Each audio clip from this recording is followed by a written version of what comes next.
با درود به همه پارسی زبان ها، هر کجا دنیا که هستین دارن خوب و شاد باشید. این دفعه برای شما من یک برنامه به خصوصی درست کردم. به خصوص چرا؟ چون تو کانال خیلی دوستان اومدن سوال کردن چرا ویسکی اینجوریه، این اسم چیه، این معنیش چیه، چرا اینجوری میشه. و البته من همین رو تا اونجا که میدونستم جواب دادم، ولی به نتیجه رسیدم که باید یک برنامه اختصاص داد به دنیای ویسکی و مهمترین عباراتی که توی دنیای ویسکی هست که این امروز می‌خوایم این کار انجام بدیم.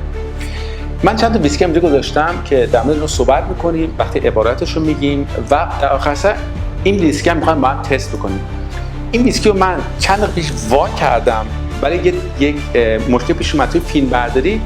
من دوباره بحثم که الان دارم فیلم برداری میکنم، یعنی اینکه میخوام بگم این ویسکی هنوز استفاده نشده، من بوعتش هم هنوز نکردم، میخوام با شما تستش کنم. فقط اینو خواستم گفته باشم.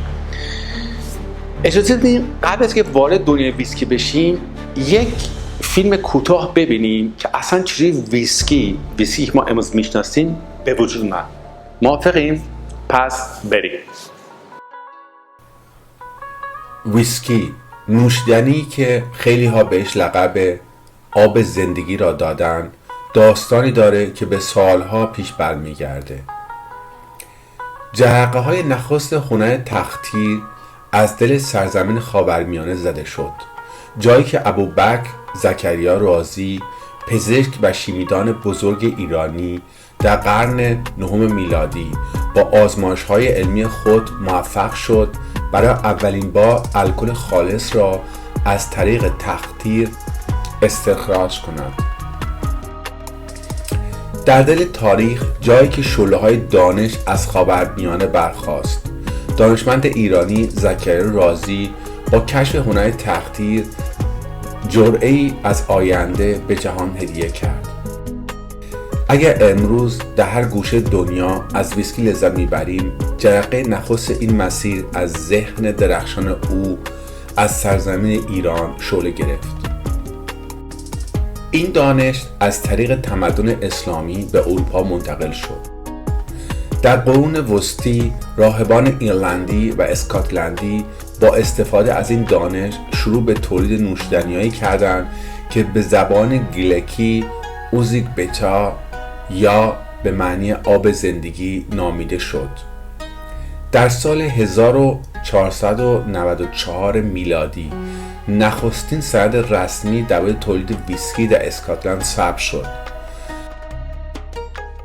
در اسناد مالیاتی آن زمان آمده بود 8 بشکه مالت برای ساخت آب زندگی به دستور پادشاه. از آن پس هنر ساخت ویسکی در دل روستاها دشت‌های اسکاتلند شکوفا شد. با وجود مالیات‌های سنگین و محدودیت‌های حکومتی، مردم اسکاتلند با عشق به این نوشیدنی هنر خود را مخفیانه حفظ کردند. در قرن 19 میلادی با اختراع دستگاه مدرن تختیر، کیفیت ویسکی جهش بزرگی پیدا کرد و این نوشیدنی به سرعت سراسر دنیا را فتح کرد. امروز اسکاتلند با بیش از 130 کارخانه فعال و تولید سالیانه بیش از 103 میلیارد بطری ویسکی همچنان به عنوان مهد این نوشیدنی شناخته می شود. البته امروز کشورهای مثل ایرلند، آمریکا، ژاپن و حتی فرانسه هم تولید ویژه خودشان را دارند، اما اسکاتلند همچنان پادشاه این جهان باقی مانده. در دنیای مدرن تلویزیون و سینما به این داستان بعدی جهانی دادند، جایی که چهره‌هایی مثل جیمز باند، فرانک سیناترا و جک نیکلسون ویسکی را به نماد وقار، قدرت و شخصیت تبدیل کردند. ویسکی فقط یک نوشیدنی نیست، بلکه داستان 1000 سال علم، طبیعت و فرهنگ انسانی است که در هر قطره آن جاری است. تاریخ ویسکی به هزاران سال قبل برمیگردد. در طول این مدت علم تختیر، طبیعت مواد اولیه مانند جو، ذرت و غیره و فرهنگ‌های مختلف در سراسر جهان در شکل‌گیری آن نقش داشتند. از دل تاریخ تا رو صحنه، ویسکی همواره چیز بیشتری از یک نوشیدنی بوده است. جرعه‌ای از هویت، داستان و زندگی. اوکی، امیدوارم از این اطلاعات خوشتون اومده باشه. پس اجازه بدیم تیکه با تیکه وارد، به قول من قدم به قدم وارد دنیای ویسکی بشیم.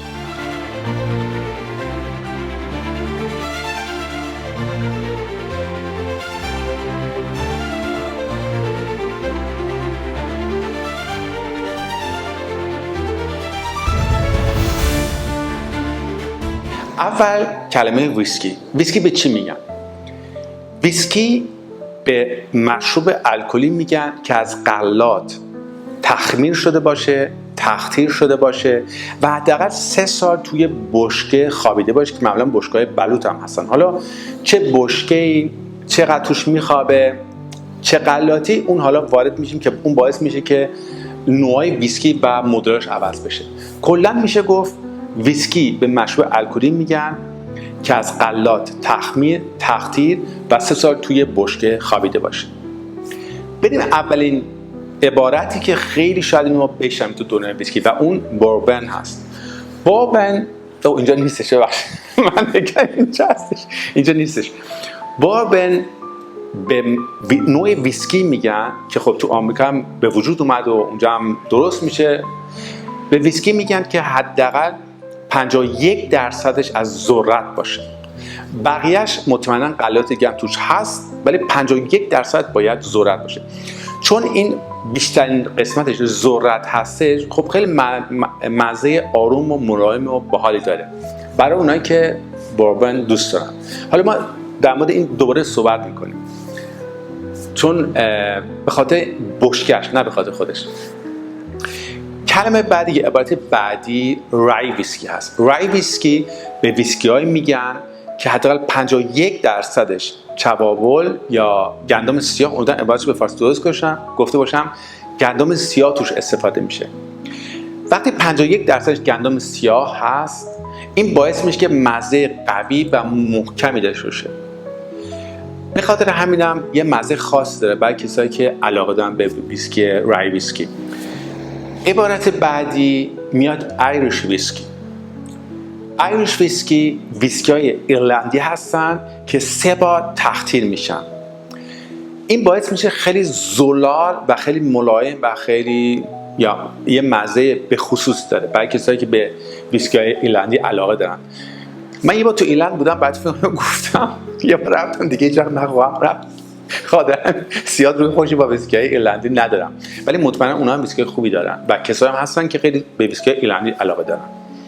بعد میایم به ویسکی میرسیم یا به عبارتی میرسیم که خب دیگه یک کلاس خودش داره و واقعا پادشاه ویسکی هست. میشه گفت پادشاه ویسکی هست. اونم کلمه سکاتچ هست. سکاتچ یعنی اینکه وقتی غلاتش که همون جو هم هستش باید تو اسکاتلند باشه، مالت باید تو اسکاتلند بشه، تخمیر باید تو اسکاتلند بشه و تقطیر هم باید تو اسکاتلند بشه. توی از بشکی هم وقتی درش تو بشکی هم بعد خوابیده شه، حالا 3 سال حداقلش، خب شاید بیشتر هم باشه. و از اونجا وقتی توی بطری پرش میکنن، این بطری میتونه به همه دنیا بره، ولی میخوام بگم تمام این پروسس از اون دانش که جو هستش تا اون توشه پرکنش باید تو اسکاتلند باشه. وقتی تمام پروسس تو اسکاتلند باشه، خیلی شبیه مبحث کنیاک هست. اینو بهش میشه گفت سکاتچ. یعنی شما دوستان هر کجا که هستین روی یه شیشه یا روی یه دونه پاکت می‌بینید نوشته سکاتچ، یعنی این ویسکی از اسکاتلند اومده.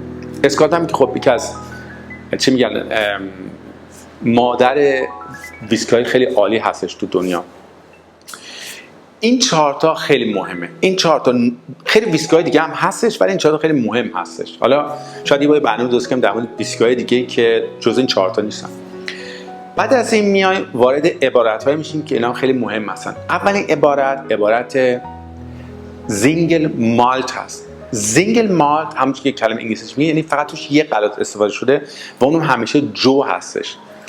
زینگل مالت یعنی این که فقط یک نوع جو و فقط تو یک کارخونه تقطیر. شما نمیتونید 4 نوع جو رو بیارین بگین خب این فقط جو هست، نه، فقط یه نوع جو باید باشه. فقط هم توی یک کارخونه باید تقطیر بشه. وقتی توی کارخونه یه نوع جو تقطیر میشه، این به ویسکی تبدیل میشه، به این میشه گفت زینگل مالت، که خیلی مهمه، چون خیلی هم مثل من که به فرهنگ، تاریخ و داستان اون مشروب علاقه دارن، برایش مهمه که بدونن این چه غلات از کجا اومده. خب مثلا حالا نمیخوام واژه کلا میخوام بگم مثلا این ویسکی از هایلند اومده. خب یه جای خیلی خوبی آب و هواش برای غلات خیلی معروفه، چشمای خیلی خوبی داره. خودم با این زینگل مالت که مال هایلند هست میگم اوکی این مطمئن مشروب خوبی خواهد بود. نه اینی که این عبارت زینگل مالت. عبارت بعدی برعکس کار خوبی نیست، این کار خواهشون نکنیم. بلندد هست. بلندد میشه کلی گفتش که میشه مخلوط کردن به فارسی. بلندن دو نوع هست. نوع سطح بالاش هستش که نمیخوام با مخلوط کردن ویسکی های مختلف یک مزه و یک طعم بسیار خاص و بالایی رو بگیرن، که اونم خب آدمایی که مستر این کار هستن، مهندسی این کار رو میکنن انجام میدن، که اینا خیلی آدمای گرون قیمتی هم هستن چون این کار تخصصشونه. خب واقعا آسونه، شما چندین نوع ویسکی میانی که مزه بوی خاصی بگیم درست کنید، که خیلی هم گرون هست این نوع ویسکی ها. نوع دیگرش نوع ارزونشه که اینا با بلندد، با مخلوط کردن خیلی ویسکی های ارزون سعی میکنن یه پروداکسیون خیلی ارزونی درست کنن، یه ویسکی خیلی ارزون بیان، که خیلی ویسکی مثلا جانی واکر رو نمیدونم جک دنیل اینا همه بلندد هستن، اینا مخلوط نه. شیوا هم تا یه جایی بلندد هستش. این مخلوط کردن ویسکی من عصبی شدم وقتی من کلمه بلندر میشم، عصبی میشم. مخلوط کردن ویسکی آدم باید دوست داشته باشه، آدم بهش علاقه داشته، چون نمیتونیم مثلا من اصلا علاقه ندارم، اصلا خوشم نمیاد از این کار. مطمئنم ویسکی هستن که اگه منم امتحان کنم به من نگم میگم وا چه عطری داره، چه قشنگ، چه باحاله، بدون اینکه میگم بلندره. ولی کلا خب من ویسکی میخوام که روش ننوشته بلند، یا ویسکی که میگم چه قشنگ این چی اونم بلندن ولش میکنم. این یه احساسی که شما یا دارین یا ندارین، یا علاقه دارین ندارین دیگه. این بلندن. بعد میگم خیلی مهمه زینگل کاسک. زینگل کاسک یعنی این که این فقط تو یه بشکه بوده. حالا میتونه بشکهش نو باشه، قبل از هیچ چون تو نبوده، میتونه این بشکه است مثلا از باروارن برداشتن ولی مشروب دیگه توی نیامده، این اولین ویسکی که توی میاد. چرا این کار میکنن؟ اینا میخوایم با این کار اون مزه و اون عطر و طعم ویسکی مال خودش باشه، چیزی دیگه توش وارد نشده باشه. خیلی هم اینو دوست دارن، خیلی علاقه دارن و برای خیلی هم مهمه که روش نوشته باشه زینگل کاسک. من اونش برای مهم نیست، چون مزه‌های خاصی و طعم‌های خاصی دوست دارم، به خاطر همین حالا بعدا میگم که چجوری این طعم‌ها میشه درست کرد. کلمه بعدی استرینگ کاسک هست، یعنی این که یه سری هم بود به همین اسم، شاید هم دیده باشین، خیلی هم جالب بود. من یکیشو دیدم بعد که خیلی دیگه زیاد شد دیگه بلش کردم. زینگر استرانگ یعنی این که وقتی این ویسکی پیر میشه یا میرسه تو بشکه، اینو دیگه رقیقش نمیکنن، با همون درجه الکلی که توش هست، با همون مزه و طعمو میان تو شیشه میریزن. چرا این کار میکنن؟ به خاطر اینکه خیلی دوست دارن ویسکی اصلا رقیق نشه. اگه شما یادتون باشه تو یک از این ویدیوها ما رفتیم تو یه دونه کارخونه جین سازی، من اینجا لینکشو براتون میزنم، و دیدیم که وقتی جین تموم شد 51%، من گفتم که این که شما گفتین 45% میشه، گفتم بهش آب رقیق میزنیم، زد و خب 45 هم شد. شما تست هم کردیم که من اونجا مجبور شدم بگم چقدر عالیه، چقدر خوبه، چقدر باحاله. قطعی شوخی. اینجا این کار نمیکنن، به خاطر همه معمولا ویسکی هایی که روش نوشته استرینگ کاسک اینا الکل خیلی بالایی داره و مثلا خیلی محکم و قویه. خیلی اینو میخرن همونقدر که خودشون دوست دارن بهش آب رقیق میزنن، امتحان میکنن. حالا چرا این کار میکنن؟ اینم دو یه مطلبی که برای خودش رو برای این نمیشه، من میخوام هم بگم خیلی طولانی میشه، من میخوام اینو خیلی کوتاه نگه دارم. اینم این عبارت هست که البته اینم بگم که بعضیشون 60 خورده الکل خیلی بالا هم دارن. اگه شما میبینید تو بعضی ویسکی آب میریزن، شاید هم این نوع ویسکی هستش، وگرنه تو ویسکی که مثلا 45 که دیگه آب نمیزنن، دیگه ویسکی معمولیه. کلمه بعدی میام سراغ پت. پت خیلی مهم. پت میشه به فارسی زغالسنگ نارس. چرا مهمه؟ به خاطر اینکه توی شوتلند کشور دیگه هم هستن که ویسکی دودی درست میکنن و نه با این راه. تو شوتلند سواحلش لجنی هست که این لجن بهش میگن پت. وقتی این سالیان سال میمونه با چیز هوا، آب، دما اینا، این سفت میشه و تبدیل به زغالسنگ میشه که خیلی آتش طولانی هم داره، ولی خب خیلی بو عطر خیلی قوی هم، دود قوی هم داره. وقتی جو رو ور میدارن قرار به مال تبدیل بشه که اینو میزنن خیس بشه که جوونه بزنه، که وقتی جوونه میزنه اون نشاسته توش تبدیل به شکر بشه که بعدا این شکر رو تبدیل به الکل میکنن. اینو به محض که این جوونه رو میزنن میخوان متوقفش بکنن، کلمه سخت، اینو میان میخوابونن جای به خصوصی و اونجا آتشی هست که با حرارت اون اینو شروع میکنن این مالت رو خشک کردن. وقتی تو این آتش زغالسنگ نارس اون پد رو میریزن، این باعث میشه که توی این مالت یک بو و عطر خاص دود وارد شه که وقتی این تخمیر میشه این عطر و دود توی این میمونه. دو مطلب الان خیلی مهم. مطلب اول اینه که به این ویسکی ها میگن ویسکی دودی و اینا همه روی چیزش نوشته، یا شما از اون تیپ شرکت میدونی این ویسکی ها دودیه. مثلا شرکت اربرگ معروف این ویسکی دودی درست میکنه. یه بار بهتون گفتم این مال ویسکی ملوان و سرهنگ و ژنرال و آدم سامورایی هست، چون ویسکیش خیلی قویه. یعنی کسی که میره اربرگ بخره میدونه که این ویسکی دودیه دیگه، این معلومه. خیلی ویسکی هم هستن که دودی دارن، با عطر طعمی هم دارن، بعد روش نوشته که راخی. حالا مطلب دوم اینه که شرکتایی که ویسکی دودی درست میکنن اینا در چند سال اخیر یه استانداردی آوردن به نام PPM چیه؟ من کوتاه میگم که طولانی نشه امروز. PPM یعنی این که به ساده بخوای صحبت کنید، یک قسمتی از 1 میلیارد میلی لیتر توی مخزن. شما با این اصطلاح PPM، با این استاندارد PPM میتونین ببینین چند درصد الکل چند درصد این ویسکی دودی هستش.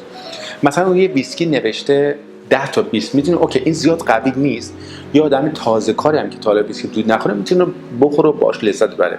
ولی وقتی نوشتن 40 تا 50 یعنی واقعا خیلی دودیه دیگه، نه یعنی کار هر کسی نیست. شما باید این کارو باشه که بتونین این ویسکی رو بخورین و بتونین باش لذت ببرین. این کارو کردن به خاطر که کسایی که میخوان ویسکی بخورن مثل من به دودی علاقه دارن، از همون اول بدونن چند درصد این دودی هستش که بتونن خب اون چیزی که دوست دارن انتخاب کنن. این کارم کردن. یه چیز دیگه هم هست اونم مهم بگم، در چند سال اخیر خانوما و خیلی آقایونی که اصلا به دودی علاقه نداشتن وارد مبحث ویسکی دودی شدن و این کارم کردن که اینا از اون اول بدونن چند درصد این دودی هست و فقط با اینکه این نوع ویسکی دودی هست کافی نیست. نه مثل استانداردی که تو ماشینا که همه چیز سعی می‌کنن به ما از اول بگن چقدر هست ما بتونیم انتخاب ما رو بهتر بکنن. این استاندارد اومده و خیلی هم خوبه. هنوز همه ویسکی رو شیشه نمیزنن، رو کارتون نمیزنن، بعضی تو توضیحات میزنن، حالا تو وبسایت یا تو اونجایی که می‌خوایم بخریم. ولی داره مود میشه که هی دیگه بیشتر این استاندارد PPM رو بزنن. یه عبارت دیگه هم مهمه، اونم دابل کیس هست. دابل کیس یعنی این که این حداقل 2 تا بشکه بوده که معمولاً بوربون یا شری هست، یا مثلا میتونه مثلا بوربون با مثلا روم باشه. این تا اینجا نگه داریم. بیام حالا یه قسمتی رو باز کنیم که خیلی مهمه. چرا مهمه؟ چون یکی از دوستان یا چند تا دوستان اومدن گفتن که آقا شما در شیشه رو وا می‌کنی، میگی این تو زنجفیل هست، وانیل هست، عسل هست، کارامل هست، این همه چیز این تو هست، به این هیچ هم نزدم. و این چجوری میشه؟ من البته اینو سعی کردم توی کانال توضیح بدم، ولی خب همه چیز نمیشه با نمیشن توضیح داد. گفتم اینم من کوتاه توضیح بدم.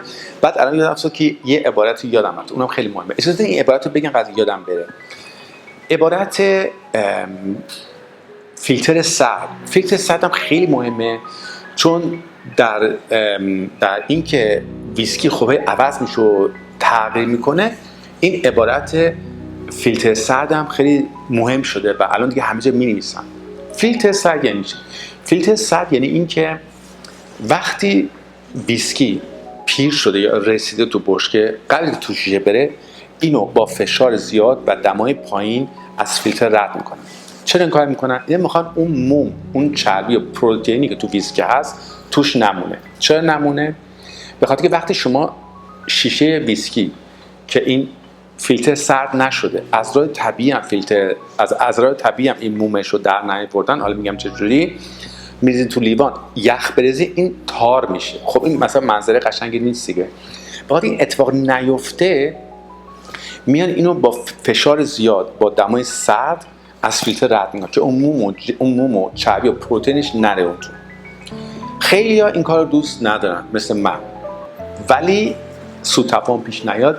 این به معنی نیست که هر ویسکی که کالت فیلتر شده خوب نیست و هر ویسکی هم که کالت فیلتر نشده خوب نیست. این اینجوری نیست. ویسکی هم هستن که خیلی گرون قیمتن، مثلا چون خیلی عالیه، دودی هم هستن، منم خیلی علاقه دارم، فیلتر هم سرد شده. یعنی این منظورم که این به قول انگلیسی‌ها اون شمشیره که شوالیه میشه نیست که بهش بزنی بگی این یعنی همه خوب یا همه بد، بلکه این بستگی داره. بعضی ویسکی‌ها رو مثلا من میگم کال فیلتره، میگم آخه این من نمیخوام، نه، ولی بعضی ویسکی‌ها میگم کال شده، ببخشید من میگم کال فیلتر کلمه چیزشه، سرد فیلتر شده، ولی میدونم خب بازم کیفیت خیلی عالی داره. کلا سرد فیلتر میکنن چون اون وقت و اون پروسس طولانی رو نمیخوان انجام بدن و میخوان این زمان کوتاه و خیلی ارزان‌تر بکنن. راه‌های دیگه هم داره، مثلا اینکه این مخزن‌ها آدم تون بشوره، تمیز کنه، ضد عفونی کنه که اون جرم‌ها بیشتر نمونن، یا با خوابوندنش. راه‌ها داره و این راه‌ها خیلی طولانی و خیلی خوب گرون قیمت میکنه مشروبو که خیلی شرکت‌ها نمیخوان. این از فیلتر یا فیلتر سرد. حالا باید این مبحث بشیم که چرا توی شیشه که ما وام میکنیم مثل این یا اینقدر مزه توشه، اینقدر عرق توشه، بدون که به این چیز زده باشه. مطمئنا ویسکی هم هستن که بهش رنگ میزنن، ولی اون منظورم نیست. منظورم اینه که به این ویسکی که عسل نزدن، کارامل نزدن، مثلا کشمیش نزدن، زنجفیل نزدن، چطور این بو رو میده. این اینجوری هستش که بشکه‌ها که معمولاً چوب بلوط هستن، اینا وقتی الکل توش میاد واکنششون میده، واکنش‌های مختلف. وقتی شما تو این بشکه مثلا ویسکی بوربون بوده، می‌بینید مثلا یه ویسکی می‌زین که از جو به وجود اومده، خب این یه واکنش دوباره دیگه نشون، یعنی مثل اسفنجی که از اون قبلی گرفته یه سری مزه‌ها رو، اسرار رو به این پس میده. وقتی این ویسکی رو برمی‌داره می‌زین تو شیشه، توی بشکه‌ای که توی این قبلا شری بوده، شراب فرانسوی، البته شراب نیست ولی خب میگن شراب فرانسوی، دوباره یه مزه و یه عطر از اون میگیره. چقدر تو این بشکه بخوابه، این بشکه جوون باشه که خب مزه تند و تیزی میده، قدیمی باشه و پیر باشه، مزه آرامش و اینو میده. این با این کار میشه مزه‌های مختلف تو بشکه درست کرد. بعضی بشکه هم بعدم میسوزن توشو که این شکری که توی این چوب بلوط هست میسوزه و تبدیل به کارامل میشه و مزه کارامل میده. با این هنر که واقعا هنرم هست، اینا چندین نسل کار کردن. یعنی این از امروز فردا ایده نبوده، فقط هم ایده مثلا این شرکت نبوده. مثلا تو کاریبیک با این بشکه هایی که توش روم بوده میدیدن که خب مثلا توی مثلا ویسکی بزی یه مزه دیگه میده. تو شری این در سالیان سال نسل‌های مختلف، نه، این باعث شده که اینا یاد بگیرن تو چه بشکه، چه زمانی، چه مدتی با عوض کردن چه مزه‌ای میتونن بیارن. مثلا بعضی میان بشکه‌های خیلی قدیمی رو برمی‌دارن، توش ویسکی میریزن، میان تو زیر زمین یا جای خیلی میذارن که هواش عوض نشه و میذارن اونجا بمونه. این باعث میشه مثلا بوی کهنگی و قدیمی و آرامش داشته باشه. اینجوری با این روش مزه‌های مختلف درست میکنن. من فکر می‌کنم با آخر رسیدیم، تمام صحبت‌های کردیم و اجازه بدین که این ویسکی که می‌خواستیم الان امتحان کرده باشیم که در موردش هم صحبت کنیم. این ویسکی کوتاه بگم مال شرکت گلنموریج. در مورد گلنموریج شرکتش من صحبت کردم. دیگه اینجا ویدیو نمیذارم. اگه دوستان میتونید لینکشو بذارم، اون ویسکی که در مورد گلنموریج صحبت کردیم رو نگاه کنید. شرکت خیلی خوب معتبری از اسکاتلند. این همونجوری گفتم زینگل مالت هست، یعنی فقط یه دونه غله توش استفاده شده، اونم جو هستش. 12 سالشه. این 12 سال توی بشکه‌های بوربون آمریکایی خوابیده، چوب برود و توی بشقای شری خوابیده. یعنی از اون مزه یه نوع مزه گرفته، از یه نوع مزه و عطر دیگری داره. بعدش این متاسفانه سرد فیلتر شده ولی بهش رنگ نزدن. ولی یه نوع ماده هست به این میگن لیکور شکر که یه عدد به خصوصی هم داره، هر چقدر نمیشه، اون یه استاندارد است، یه ذره به اون زدن بخاطر که اینا میخوان رنگ همه یه نوع باشه ولی اون تاثیر رو طعم و مزهش نداره. فکر کنم همه چی گفتم در موردش. اجازه بدین کوتاه بوش کنیم. عالی. به به، چه بوی، چه عطری واقعا. همون اول عطر وانیل میاد. عالی عالی عالی، خیلی عالی. اجازه بدیم بریزیم.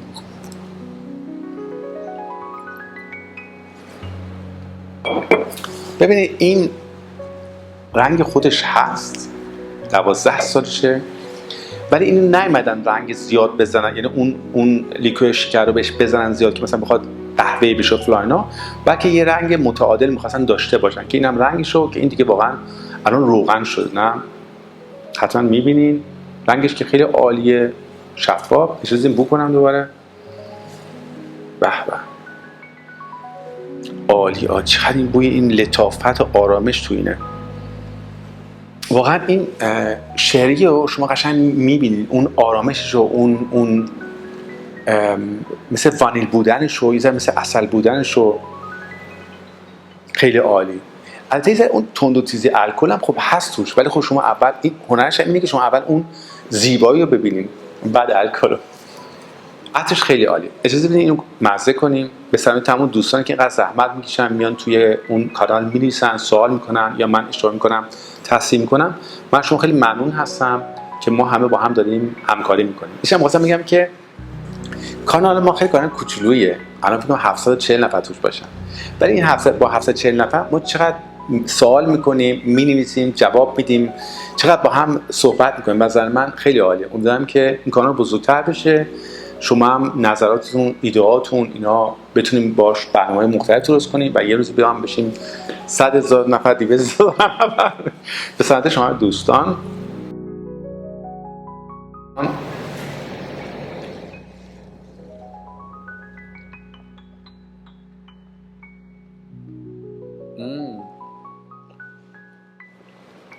عالی.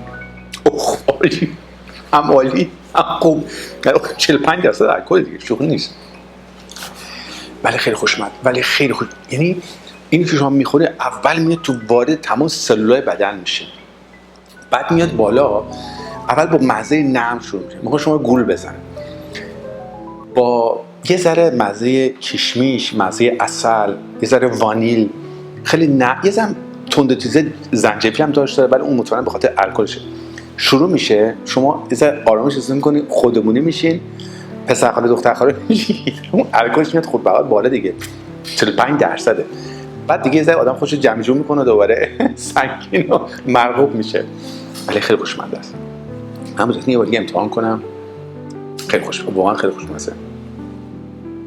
ببین این شخصیت یه ویسکی اینه که وقتی شما بغلش وایسادین دارین صحبت میکنید، این بوی میاد، شما دوباره به اون جایی میبره که اومده، که کسی که مثلا اسکاتلند و فیلماشو دیده، عکساشو دیده، شما میبرتت اونجا. یعنی همه شما با اون هست. این هنر یه نوشیدنیه که نه تنها یه کلاسی داره مثلا چون زیگن مارته فلانا، بلکه بخاطر که عمق داره، بلکه شخصیت داره. نه به خاطر همین من اینقدر ویسکی بهش علاقه دارم، چون واقعا شخصیت و عمق داره این ویسکی. نه چقدر عطرش واقعا همینجوری داره میاد.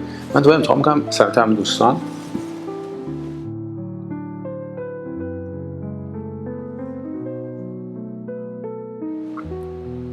عالی، چقدر خوشمزه، واقعا عالی، واقعا خیلی عالی.